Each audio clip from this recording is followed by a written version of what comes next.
Two 1/72 Tiger tanks, one Airfix, one Revell. No Sherman though, that's for another time. That's a rather dodgy looking bag you've got there. What on earth is in it? Well, two Airfix tanks are in this bag. My mate gave me a load of models, as I've mentioned before, in a big box, and there seems to be a load of bits. I don't know if I've got all of some kind of boxed set with a bit of vacuum moulded landscape, the ruined house that Airfix used to make back in the 70s. I've forgotten what it's called, something like a signal post or something.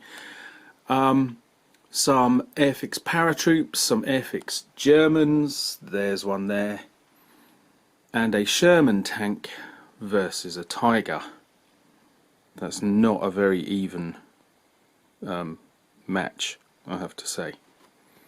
So in the bag are the Sherman and the Tiger. I've moaned on about the Churchill. Well, I think the Sherman comes even lower than the Churchill, to be quite honest. It has some clever qualities, but anyway, we'll get round to that. The thing about this is, I haven't got the instructions. I know that these are old models. Blimey, that tape's... As I was saying, I know that these are old models. They're not very complex. There's not heaps of detail. So I'm going to have a go at making both of them without instructions. That should be fun, shouldn't it? At the same time, I've got another Tiger somewhere. I wonder what I did with it. And I'll sort of make that in parallel so we can compare the two, because that Tiger is by another company. And I can't remember, and I can't find it box with it in. So, back to the heap. I've found the other one. Here we are. So it's Revell Panzer 6 Tiger 1 Mark E. 1/72, all of that. So yeah, let's make the two Tigers sort of together. Hopefully not getting all the parts muddled up. And let's make the Sherman separately. So I've got to divide up the parts, easily done, different coloured plastic. That's the easy bit. And what I'm going to do is actually spray both of them in the same colour to see how good a new colour is. I'd like the Sherman to be a desert one, because I made a couple of Shermans as a kid and I thought it was a horrible model and a horrible tank. So I can afford to experiment. Here's this. This is from one of those continental supermarkets. I can't remember which one. Going really cheap. Give it a go. Might be a little bit greeny. Easy enough to use that as a base coat and spray something over the top. As for this one, I'm going to do it definitely a more authentic sand colour. I made loads of Tigers as a kid. I may still have quite a few of them. Time will tell on that. So here we go, dividing up the parts and on to... Meanwhile, the mighty Tiger and the Revell version, which... is it me, or are they coming up with better tanks than aircraft at the moment? I've opened one end of it and I've picked the wrong end. They are coming up with some pretty good models. I should think we've got twice as many parts as the Airfix one, if not more. I mean, let's face it, this looks like more parts than those two tanks put together. So, I am going to be challenged. There are a lot of fiddly parts, which I'm no friend of. There are a lot of tank tracks, individual links, which I'm not a friend of. But look at that lovely detail. Cool. Oh, look. They've put holes in the side of the turret to put spare track links on. In a way, that's a shame because you can't choose. The other thing is, on the box it's covered in Zimmermit, that strange stripy paste, or that strange paste that they put on and made in sort of rippled stripes to stop magnetic mines being chucked on them usually by Russians. So what if I don't want that? Don't buy that version. Don't buy that model, I suppose. But anyway, there we are. And I'm going to spray this in, and interestingly I've got it in my back pocket. Yeah. It's probably about right-ish, isn't it? I don't know that it... I must say the colour on it somewhere. I've used it briefly and it is a strong sand colour. Probably says on the lid. Never mind. Right, I'm off to do some more spraying outside. Well, I never. Look what's happened. Here's all the parts of the 3 tanks. But this really nice pale one, pale colour, is the cheapo stuff. And this almost rust colour is the expensive, or more expensive per square inch, Humberol, I think it's called Desert Sand, something like that. I really didn't expect that to happen, but there we go. And here I am outside in the sun, which is very nice.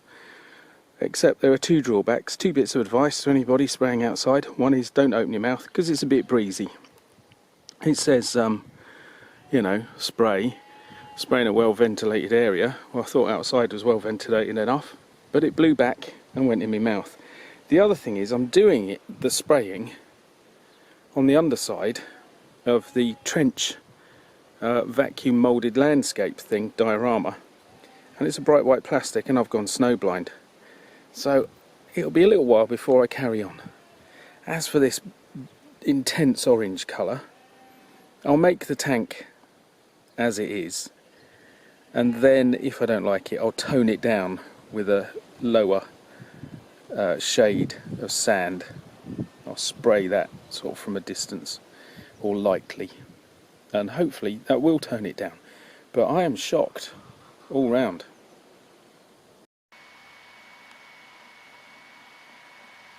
The thing about making any of the large German tanks, but particularly the Tiger tank, without any instructions, is getting the order of the wheels right, because they all overlap one another, a bit like a shield wall.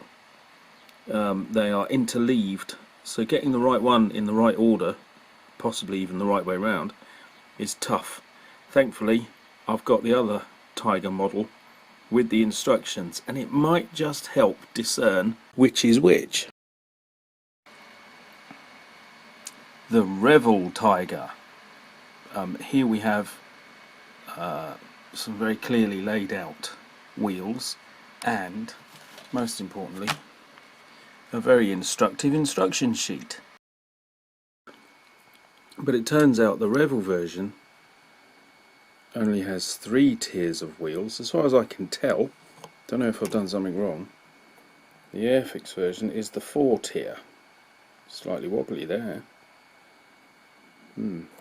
Plus a little bit of the Airfix turret and gun. By studying things more closely, I was able to work out on the Revell Tiger, which appears to have only 3 rows of wheels, that the central wheel actually represents 2 wheels. How about that? Also, while we're on wheels, you get a whole other set of very, very subtly different wheels. I believe they're the later version, which means I've got a whole bunch of spares. There's a lot you can do with them. So I've done all of the wheels. There's an upturned diagram of the tank showing the central wheel as a double or a pair. Section number 3, section number 4, the dreaded tracks. I'll be moving on to 5. Revell on the left, Airfix on the right.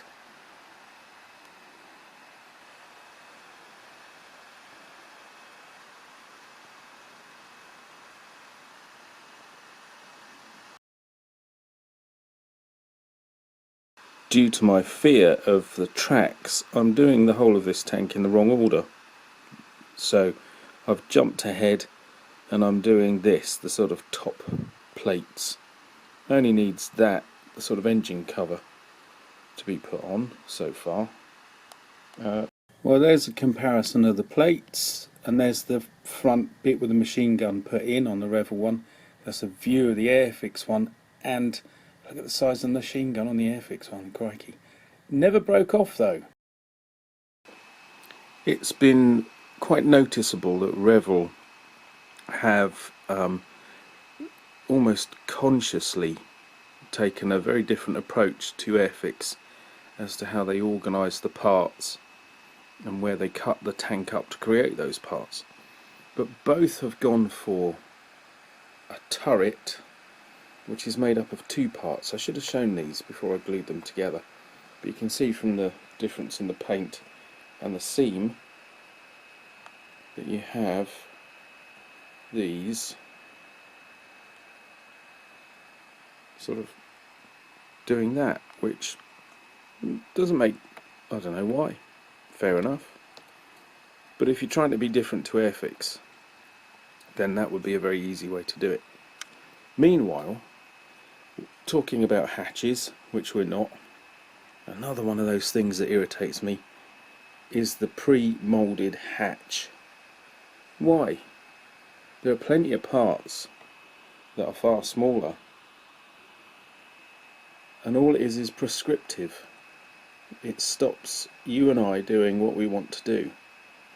Now, not all of the hatches in this model are pre-moulded, but a lot are, including these hatches on the hull, and some of these parts, bizarrely, they'd be quite fun to put on. And then of course all of these hatches, I think they'd be quite good to have as separate parts, because then you and I can choose individually to have them open, closed, or whatever, in whatever random way suits our mood. It just seems odd when there are so many tiddly fiddly parts that are fairly irrelevant, a bit boring, and often hard to get off the sprue. Never mind, that's me. Mind you, there is a nice hatch there on the side of the turret, and with fantastic irony, I have, anyway, decided to have all the hatches closed, so I'm kind of defeating my own argument. There we have comparison of partially, almost completed turrets. The Airfix one just a bit titchier, there's always an issue of scale, and there you can see the stowage box on the Revell one, and it's gone on, and all those big holes for the tracks. That's the slender nature of the Airfix body, because it has the overhang over the wheels. Almost done, and in particular the tracks are done, and I have to say it was murder. It could have been worse, but not satisfying, very dull, very repetitious. Anyway, there it is, and it's going on there. And I do like to just take in a tank before you enclose the whole thing, because it gives you an idea of the compartment that the poor devils had to work in. This is a nice big one. Think about some of the smaller ones in particular. So, moving along swiftly. Now, just a bit of a comparison. The Airfix one pretty much done. The Revell one needs the wheel housing or structure put on. Bit of a paint job done on both now. I think both are going to get weathered. Probably the Airfix one more so. Somehow, when you've got such a simple model as this one, a little bit of weathering adds something like credibility or authenticity or something. So that'll be happening. And just to add, other ones that were painted with the same strange undercoat spray, a little bit further down the line on the Matilda, because I started that one quite a while ago. I might have roughed that up a bit too much. I'll be going back over with a bit of green and blue. I thought the Sherman was going alright for a bit, but now I'm not so sure. And here we are with our array of mighty tanks.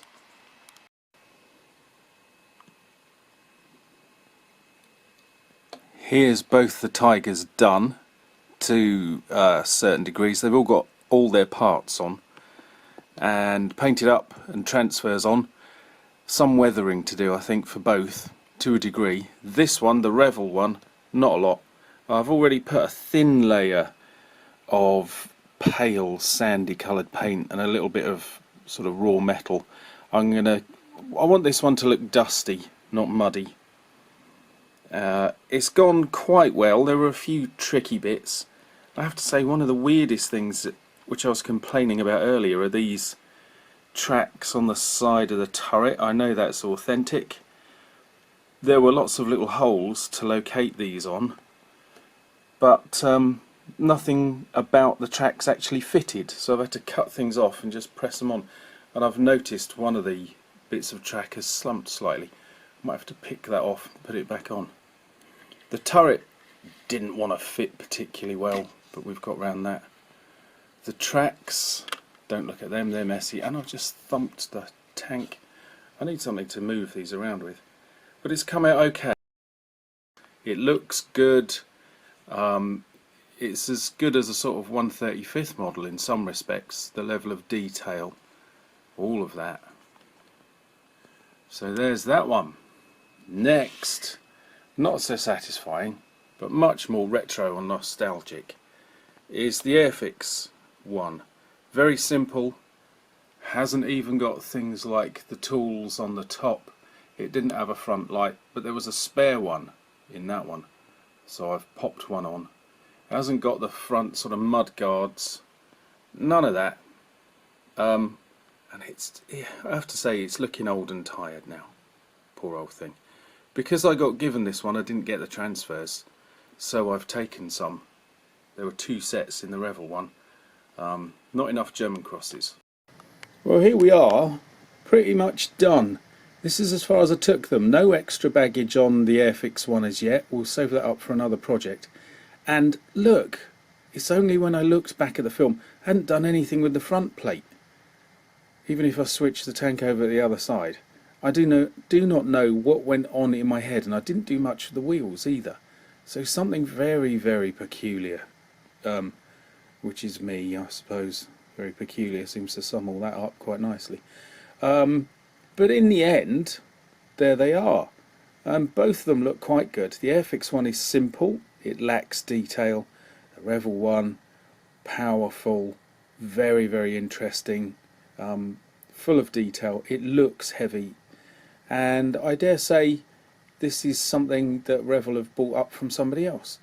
Experts out there will know.